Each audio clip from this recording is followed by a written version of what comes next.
Kembang sekuntum di tepi perigi, dipetik oleh si anak darat. Assalamualaikum, semangat pagi para netizen sejagat raya.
Hari ini saya berada di Desa Lubuk Bigau.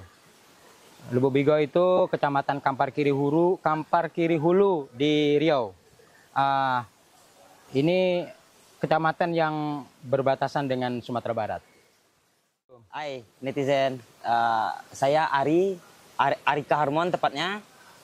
Sebagai teman-teman juga memanggil saya Arika, ada yang manggilnya Rika, ada yang manggilnya Ari. Sekarang ini kita berada di air terjun Jenjang namanya. Air terjun Jenjang. Air terjun Jenjang yaitu ini tingkatan keempat Sungai Batang Kapasnya. Ini air terjun tingkatan keempat. Jadi di bawah kita ini ada, di jalur sungai ini di bawah kita masih ada 3 air terjun. Dan itu yang kita hitung di ketinggian 30 meter ke atas.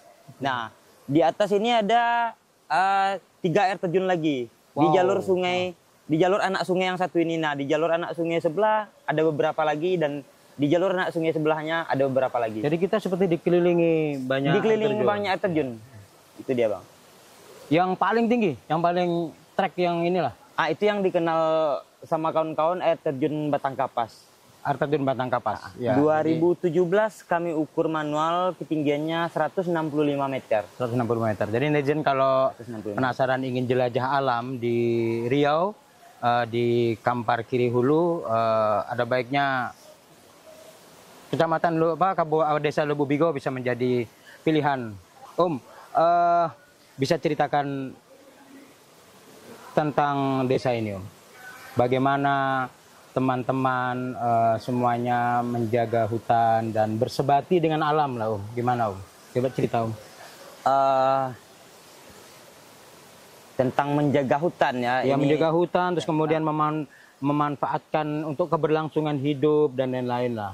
Jadi Desa Lubuk Bigau itu kata orang desa yang tergolong 3T. Artinya kita simpulkan desa tertinggal lah, yang paling ramah kita dengan hari-hari di keseharian kita kan. Nah, tapi dalam status yang bisa kita katakan terbelakang, tapi kami kan tetap punya banyak potensi.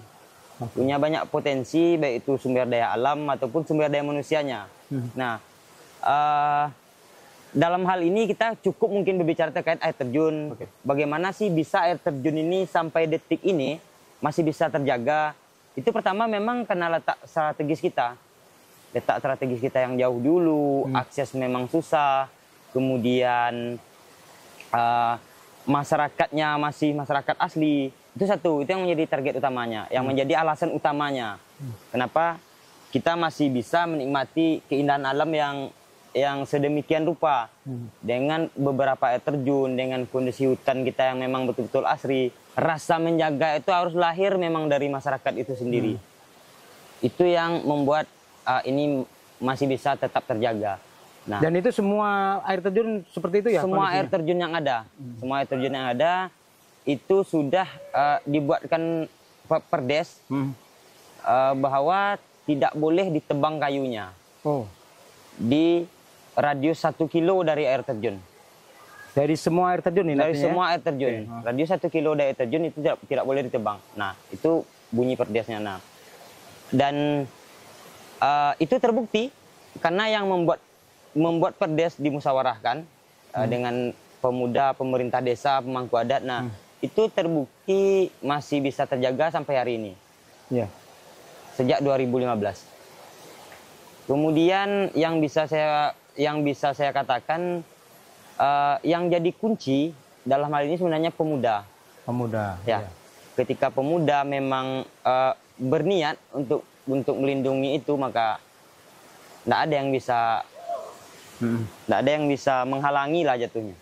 Dengan status wilayah yang kami sebut dengan ruang hidup masyarakat Desa Lubuk Bigau atau Kenagarian Pangkalan Kapas, dengan status kawasannya lindung, sebagian Suaka Marga Satwa, Rimbang Baling, dan khususnya Desa Lubuk Bigau ini hampir semua wilayahnya terkecuali perkampungan. Artinya perkampungan itu hanya pemukiman saja, itu yang bukan HPT, selebihnya berstatus hutan produksi terbatas dengan fungsi lindung. Artinya kan pola kami mencari nafkah, pola masyarakat kami, orang-orang tua kami untuk mencukupi kebutuhan keluarga itu banyak yang terbatasi. Tentu banyak yang terbatasi. Contohnya coba apa? Karena satu contoh kebudayaan atau tradisi sebenarnya dari zaman dahulu itu masyarakat di sini adalah berladang. Berladang. Nah, karena saat ini berstatus hutan produksi terbatas, otomatis kan penebangan hutan itu dilarang, apalagi membakar. Nah, kayak gitu kan, itu kan menghilangkan tradisi. Nah, seperti yang saya katakan dari awal, ini kan ruang hidup dia. Di sana tidak hanya kita bicara ekonomi, tidak hanya bicara penguasaan tanah, tapi apapun yang berkaitan dengan kebutuhan kehidupan, sosial, kebudayaan, itu kan terikat semuanya dengan wilayah. Terikat semuanya dengan wilayah yang ada di Desa Lubuk Bigau ini. Jadi, untuk saat ini yang bisa kami lakukan bukan hanya sih, tapi untuk saat ini yang kami lakukan adalah dengan bertanam serewangi, dengan bertanam gambir, dengan berkebun cabai, kemudian kopi. Oh, kopi ada ya? Sama pinang. Nah, kemudian selain itu kami juga menanam tanaman-tanaman yang untuk jangka panjang, manggis, durian, duku. Nah, itu yang sudah mulai marak sejak tahun 2010. Dia punya produk unggulan nggak? Kami di sini tidak menginginkan produk unggulan sebenarnya. Karena dalam tanda kutip ya, kami itu, aku dan beberapa kawan-kawan yang sempat berdiskusi terkait itu. Nah, karena kami berpengalaman ketika kita punya produk unggulan, itu tentu semua masyarakat akan tertumpu ke satu komoditi. Contohnya sebelum tahun 2010, kami tidak punya apa-apa selain karet. Karena kan dalam bayangan tetua-tetua kami, karet ini tidak akan mungkin tidak akan mungkin murah harganya di pasar. Karena kan untuk buat ban kita butuh karet. Untuk ada berbagai macam kebutuhan Indonesia bahkan dunia yang menggunakan karet. Artinya kan sangat mustahil rasanya harga karet itu, karena bergantung ke karet itu sendiri. Nah, rupanya ketika negara-negara lain atau ketika orang luar menanam karet juga dengan kualitas yang lebih tinggi, akhirnya kan hancur juga. Nah, berangkat dari situ, akhirnya kami mendiskusikan bahwa kita memang tidak bisa punya produk unggulan. Artinya tertumpu pada satu komoditi. Nah, ini tidak berdasarkan potensi yang ada di lahan kelola mereka masing-masing. Nah, akhirnya nanti kopi ditinggalkan, pinang ditinggalkan, gambir ditinggalkan, dan semua beralih ke serewangi. Nah, jika sewaktu itu harga serewangi ini memang betul-betul turun kayak kejadian di karet. Nah, apa yang bisa kita buat? Bisa kita buat? Nah, akhirnya terjadi lagi kayak kejadian di sebelum tahun 2000-an. Semua masyarakat merantau, yang sakit harus jual lahan, anak yang mau sekolah harus menggadaikan lahan. Nah, kemudian yang lebih parah itu lagi harus sampai menjual. Dan banyak juga anak yang sekolah itu sampai berhenti. Nah, itu dia. Jadi berangkat dari situ, kami mau semua potensi yang ada di desa kami itu semuanya jadi produk unggulan. Itu yang jadi. Tetapi Yang jadi- masing-masing individu misalkan ya, masing-masing ya. ini pengelolanya punya pilihan. Punya pilihan berdasarkan potensi yang ada Ya, pada dia misalkan sendiri. ini Gambir, Ya. yang sana Kalau Gambir ya kita diskusikan bersama-sama bagaimana solusinya agar Gambir ini punya nilai jual yang tinggi. Itu satu. Kemudian bagaimana kualitas Gambir ini bisa kita jaga. Misalnya untuk petani-petani kopi, itu pun kita upayakan bagaimana caranya kopi-kopi dari petani ini bisa punya kualitas yang bagus dan punya nilai jual yang tinggi.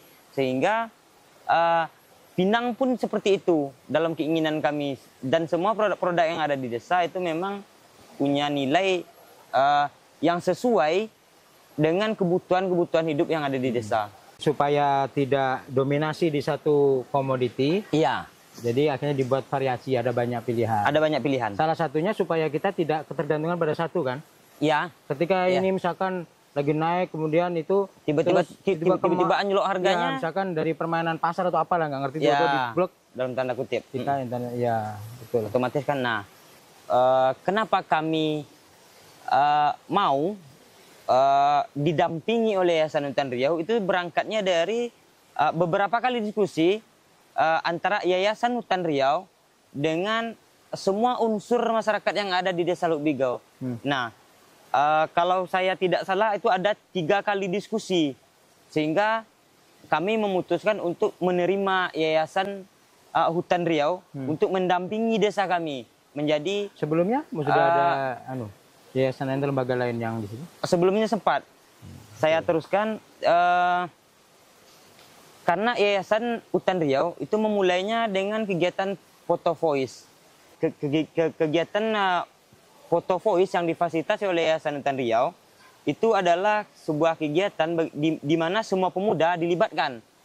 Semua pemuda dilibatkan dengan memfokuskan ke 5 orang. 5 orang tadi itu setiap hari selama 3 bulan mereka mengambil foto apa saja aktivitas masyarakat Desa Lubigau, 1. Apa saja jenis komoditi yang dikembangkan oleh masyarakat Desa Lubigau, 2. 3. Apa saja potensi-potensi alam yang ada di Desa Lubigau. Kemudian termasuk air terjun ini. Ya. Kemudian apa saja masalah untuk pengembangan ekonomi, pengembangan wisata yang sempat dihadapi oleh masyarakat Desa Lubigau. Kemudian apa upaya yang saat ini dilakukan oleh masyarakat Desa Lubigau untuk mengatasi masalah tersebut. Nah, kemudian apa harapannya ke depan untuk menyelesaikan masalah tersebut. Nah, di semua kategori yang difoto, baik itu aktivitas masyarakat, baik itu komoditi yang ada di desa, baik itu potensi alam yang difoto, itu diceritakan semuanya oleh pemuda itu per foto. Nah, berangkat dari situ kan kami menyimpulkan ada beberapa potensi, ini asal usulnya, ini perlakuannya saat ini, kemudian harapannya untuk kedepannya. Kan berangkatnya dari situ. Nah, maka setelah kegiatan foto voice itu kan kami jadi tergambar bahwa ini loh yang patut kita lakukan untuk kedepannya. Nah, kita kan punya sebuah tujuan jadinya. Mau kita apakan desa ini. Tujuan Jadi, dan akhirnya targetnya kemana? tujuannya gitu kan? adanya targetnya itu tergantung lagi. Ada untuk mencapai itu kita perlu membenahi pariwisata, Jasa lingkungan ya. jasa lingkungan. Nah, kemudian untuk mencapai itu kita perlu membenahi perekonomian masyarakatnya, kemudian menjaga kualitas komoditinya, kemudian juga membenahi SDM pemudanya bersama-sama belajar. Nah, seperti itu. Jadi itulah dasar sehingga Yayasan Hutan Riau mulai berkegiatan di desa ini sejak tahun kemarin, tahun 2023 bersama PLN SBT. Nah, untuk tahun kemarin kegiatannya pengadaan air bersih, mulai dari buat bendungan, pengaliran air pakai Itu sampai ke rumah-rumah warga. pipa, ya pipa sampai ke tangki per dusun. Oh, produsen ya. Tangki per dusun. Nanti Nah, disebarkan. kalau yang ke rumah-rumah warga kebetulan itu sudah ada dulu waktu Pamsimas.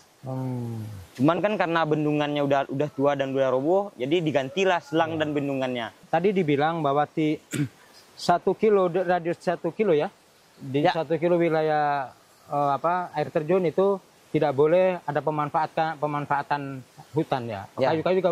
Kayu-kayu nggak boleh ditebang gitu kan? Nggak Ya. boleh ditebang. Nah, Kemudian sementara kan ada juga yang perlu untuk bangun rumah dan lain-lain untuk keperluan mereka sendiri lah, untuk mereka sendiri. Itu di mana mereka sudah dapatkan? Kayu berlimpah, hutan segini luasnya ya. Terus mereka di mana bisa memanfaatkan? Apa mereka harus beli keluar? Ini kan ada 3 sungai induk. Satu namanya Sungai Jauh, kedua namanya ini memang Sungai Induk Batang Kapasnya, ketiga namanya Sungai Mudiak Topuk. Nah, 3 sungai ini kenapa kenapa itu yang dilindungi? Karena ini punya fungsi penting untuk kampung kami. Yang utama itu sebagai sumber air. Ya. Kedua, daerah resapan. Nah, karena secara tidak sengaja kami melihat ketika di daerah sungai ini ada penebangan yang di atas 10 hektar, itu memang pas musim hujan itu semua desa sebantaran sungai ini kena banjir jadinya. Itu terjadi di tahun 2014. Nah, itulah alasan utamanya. Ya? Nah, yang kedua, ya berdampak ke desa-desa di hilir. Ketika kayu-kayu di sini ditebang.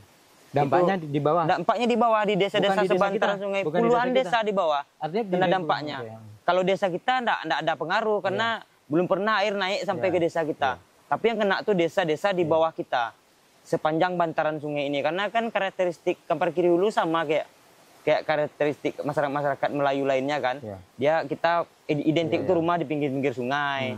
Kayak gitu. Nah, jadi itu satu. Nah, kemudian ketika kita berbicara untuk kayu kebutuhan pribadi, misalnya bangun rumah, atau bangun sekolah, atau bangun untuk buat meja. Nah, itu kami ada sungai-sungainya yang memang tidak berdampak penting menurut kami. Tidak berdampak terlalu penting. Nah, yang disitulah dibolehkan untuk ngambil kayu rumah. Untuk ngambil kayu rumah-rumah warga. Jadi ada pembagian ruang ya? Ada pembagian ruang. Nah, sebelum tahun 2017, saya ralat sebelum tahun 2015, itu tidak pernah tertulis. Peraturan itu hanya dengan ucapan saja, tapi itu dilaksanakan. Nah, karena kami merasa dibutuhkan untuk ditulis, maka sejak tahun 2015 dibuatlah Perdes tentang pelarangan penebangan hutan ini, dituangkanlah dalam bentuk Perdes jadinya. Jika ini kami lakukan, ini akan berdampak ke tetangga-tetangga kami jauh di bawah sana kan gitu? Jauh di bawah sana. Nah, itu udah tampak memang. Karena kan mulai dari kerbau, rumah, kayak itu pernah terjadi? Satu desa aja lah kita contohkan, Desa Kotolamo.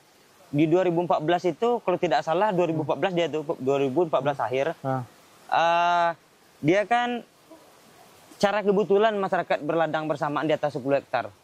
Jadi pas pula waktu itu musim hujan, ada kerbau yang hanyut di Desa Kotolamo, ada rumah yang hanyut, bahkan di desa lain ada orang yang hanyut sampai meninggal.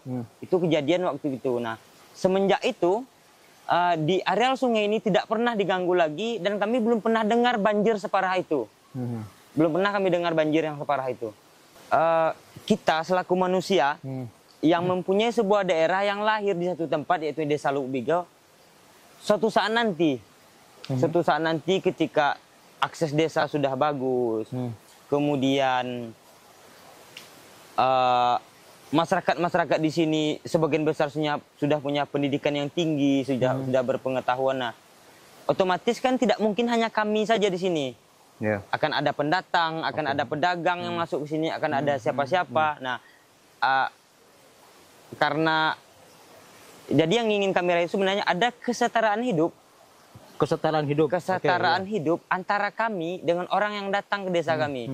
Nah, dalam tanda kutip bukan berarti orang yang datang ke desa atau orang yang merantau desa kami harus kehidupannya di bawah kehidupan kami. Bukan seperti itu, tapi ada kesetaraan hidup berdasarkan kualitas masing-masing. Nah, antara orang yang datang ke sini itu kan tidak bisa kita tutupi. Tidak bisa kita tutupi ketika jalan bagus, kita aksesnya sudah lancar, jaringan internet sudah bagus, wisata kita sudah mulai rame, bisa dikembangkan, otomatis kan semua orang akan melirik. Karena pertumbuhan ekonomi akan pertumbuhan ekonomi juga akan naik di sini. Nah, ada kesetaraan hidup. Nah, jangan sampai terlihat timpang tindih taraf kehidupan antara orang luar dengan orang sini. Seperti itu. Timpang gitu akhirnya kan. Jangan sampai timpang. Nah, jadi berangkat dari situ tentu kami harus punya pondasi. Nah, pondasinya makanya kami tidak hanya berbicara wisata, tidak hanya berbicara berapa angka yang bisa dihasilkan dari wisata, tapi kami bicara sebenarnya ingin mempunyai kekuatannya itu adalah di kualitas masyarakatnya. Nah, kualitas masyarakatnya itu yang saya maksud adalah ketika ada orang datang ke sini atau ketika berkebutuhan, ada solusi tanding ataupun ada sebuah pertimbangan, ada sebuah nilai jual sehingga mereka tidak langsung berpikir menjual lahan. Betul. Untuk menyekolahkan anak kita tidak harus jual lahan, tapi lahan itu dijadikan produktif sehingga punya nilai, termasuk perhelatan politik kah atau apa. Jadi tidak terlalu diharapkan lagi misalnya ada yang tren sekarang kan kita dengar di berita, kita dengar di mana-mana politik uang apa segala macam. Jadi nggak ngaruh lah tidak, ibaratnya nanti, nggak akan ngaruh. Itu yang diupayakan, Bang. Jadi bagaimana kita mengupayakan hal-hal sepele seperti itu tidak berpengaruh ke desa, karena mereka punya nilai, mereka punya penghidupan yang layak, bisa mencukupi dari produktifnya lahan yang ada di desa.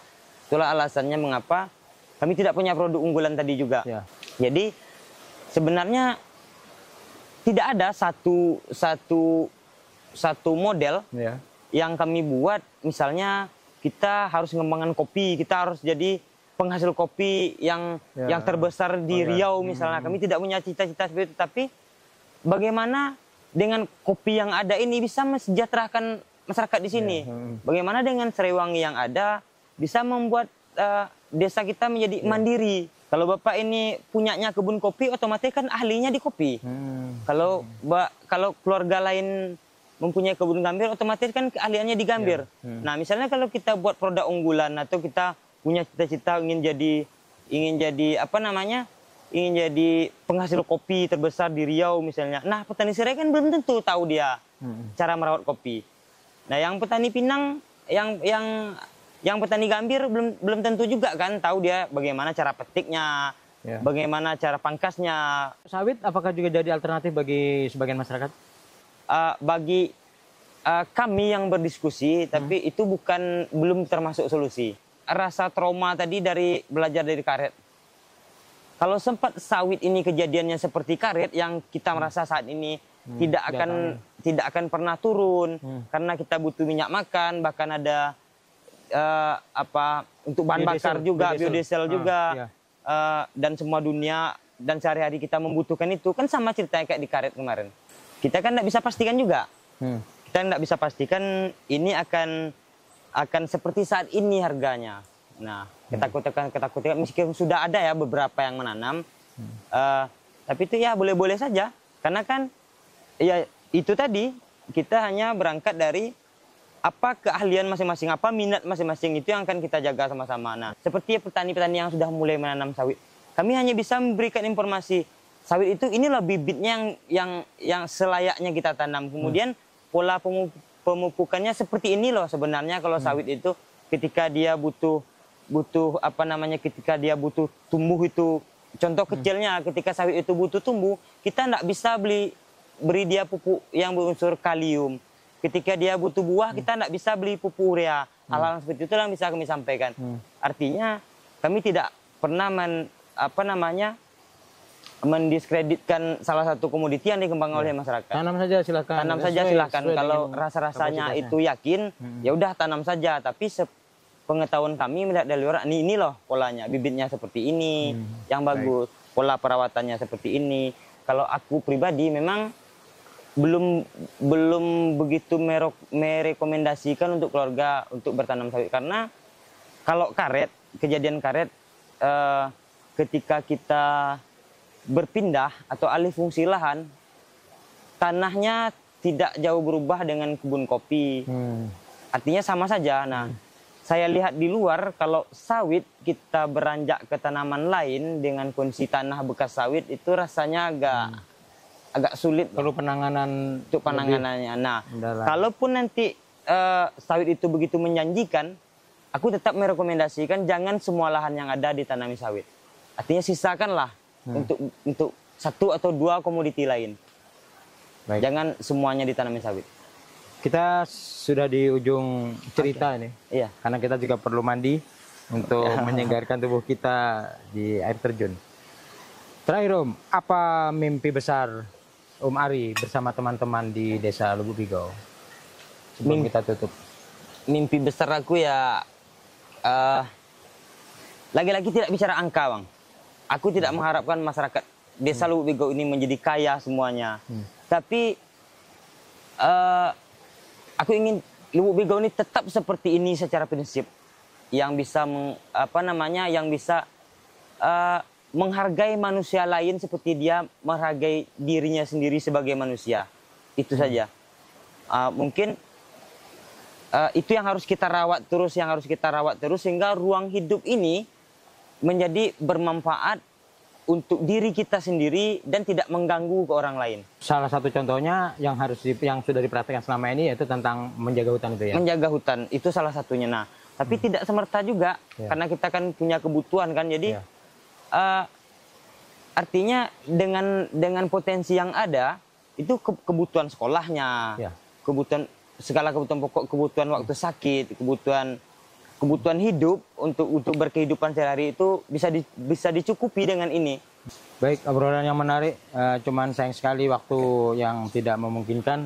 Terima kasih Mari sudah membersamai kami selama di Desa Lubuk Bigau. Kita diajak main ke beberapa trek yang ke sana belum sampai kesempatan kita ya ke Batang Kapas. Mungkin lain kali Bang. Netizen, demikian obrolan kami. Bang Topik memasang luka dipasang satu persatu. Bila taufik wal hidayah. Wassalamualaikum warahmatullahi wabarakatuh. Ngopi dulu sebelum kita mandi. Oke.